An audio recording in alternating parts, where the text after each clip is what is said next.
Good afternoon, everyone. I'm Tal Heinrich, a spokesperson for the Israeli Prime Minister's office. This is day 83 of the October 7th war. We begin today with some of the latest figures. Since Hamas's unprovoked massacre on October 7th, over 13,000 rockets have been launched towards Israel. These rockets are launched in violation of international law, whether being fired from civilian areas, fired towards civilians in Israel, or fired from designated UN demilitarized zones. Shame on the terror organizations and international actors who cover up for these daily provocations. Since yesterday, another 3 IDF soldiers have been killed in action, bringing the IDF's tally to 501. The fallen soldiers are 32-year-old Major Dvir David Fima, 24-year-old Captain Neria Zisk, and 22-year-old Sergeant First Class Asaf Pinchas Tubul. We send our heartfelt condolences to their families. Hamas continues to hold 129 people hostage since the 10/7 massacre, many of whom require life-saving medications, which the International Red Cross continues to deny them. We remind you that even before 10/7, Hamas held another 4 Israeli hostages in violation of international law. Hamas's very existence is a threat to Israelis' way of life, and we will continue to explore every avenue to secure our hostages' release and the dismantling of this terrorist regime. And now an operational update. Yesterday evening, the elite IDF forces destroyed 3 of Hamas's terror tunnels, which were found both in the Rantisi hospital and near a school building.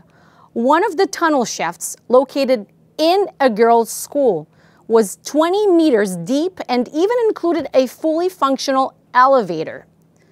Instead of investing in their children's future, Hamas terrorists funneled money towards a diabolical terror machine. We continue to demand that the UN, and in particular UNICEF, call out Hamas's perversion of hospital and children's school buildings. Though these discoveries are horrible, they are no longer surprising. The more our forces expose Hamas's infrastructure, the more we realize how much they systematically betray their own people. They need to go. And now an update from the Northern Front. Israelis woke up this morning to yet another barrage of rockets launched by Hezbollah terrorists towards Israeli towns. To those international organizations and heads of state who persistently call for de-escalation in the region, now is your moment to speak up. Since this war began with Hamas's unprovoked massacre, you have watched IDF forces act with both precision and restraint in dealing with Iran's proxy in the north. With each passing day, Iranian proxies continue to become more brazen, and the international community's silence is nothing but wind in their sails. Enough is enough. Speak up now instead of later criticizing our decisive response. The authoritarian Iranian regime seeks bloodshed and chaos. They publicly refer to the United States as the big Satan and refer to Israel as the small Satan, while also calling to destroy our states. Their proxies desperately aim to destabilize our region. Do not side with the aggressors. Just as we did not start a war with Hamas, we do not wish to start a war with Hezbollah, yet we remain more than capable of wiping out any threats in the north. To Iran and your proxies, we send a clear message. Do not test our resolve. It would be a terrible, terrible mistake. And finally, we are indignant following President Erdogan's despicable, nonsensical comparison between Adolf Hitler and our Prime Minister. Not only do his statements twist reality beyond recognition, but they also shamefully disrespect the legacy and victims of the Holocaust. The Turkish president exhibits both moral and historical confusion which have no bounds. And as our Prime Minister said, Erdogan openly commits genocide against the Kurds and routinely imprisons journalists who dare shed light on his cruelty. And we are expected to heed his moral condemnations? we condemn Erdogan's remarks in the strongest possible terms. In Israel, we will continue to fight against pure evil while upholding the highest standards of military operational conduct. If corrupt leaders criticize us along the way, we leave them to fall on the wrong side of history. I am now happy to take your questions.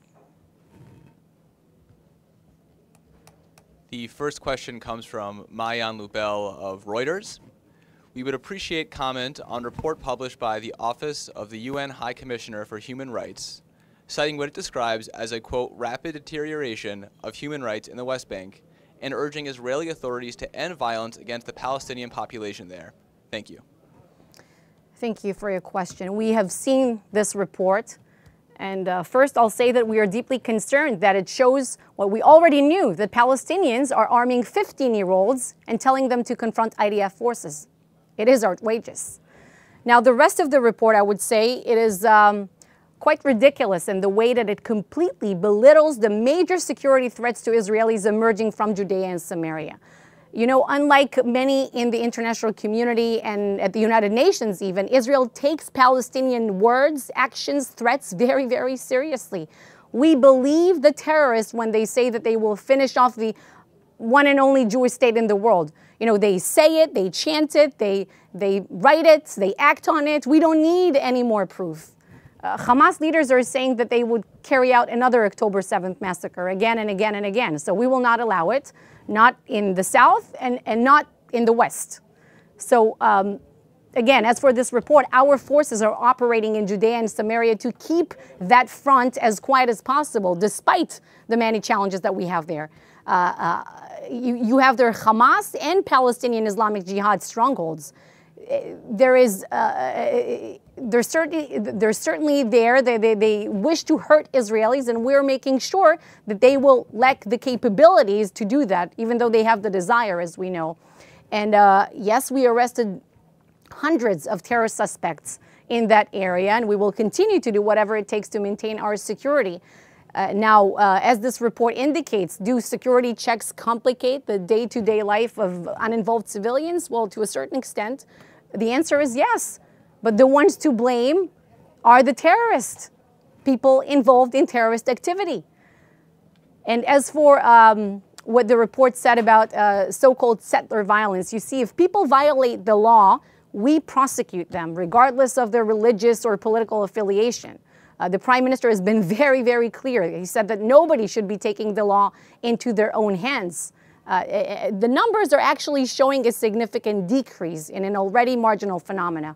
And the overwhelming majority, it's important to mention here, of the so-called settler community are law-abiding citizens. Do not mistake the exception for the rule. The next question comes from Jim Williams of Zenger International News. Jim asks about communication between Israel and the U.S.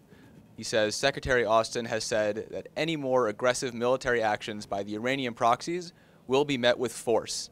Is the Israeli and the U.S. on the same page?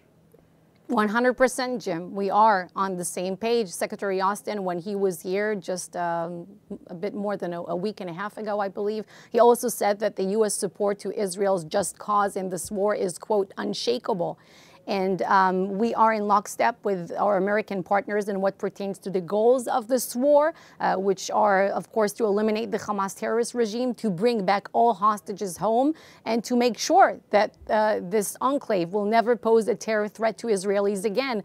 We have been communicating with the White House on a daily, even hourly basis. As you know, U.S. officials are visited here several times and will continue to do so.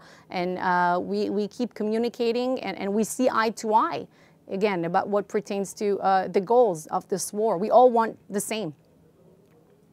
Yes.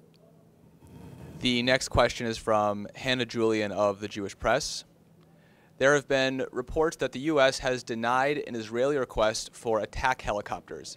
Can you confirm or deny, and do you have any comment? Thank you. No, I do not have any comment about this specific report. That concludes the daily briefing for today. Thank you for joining us.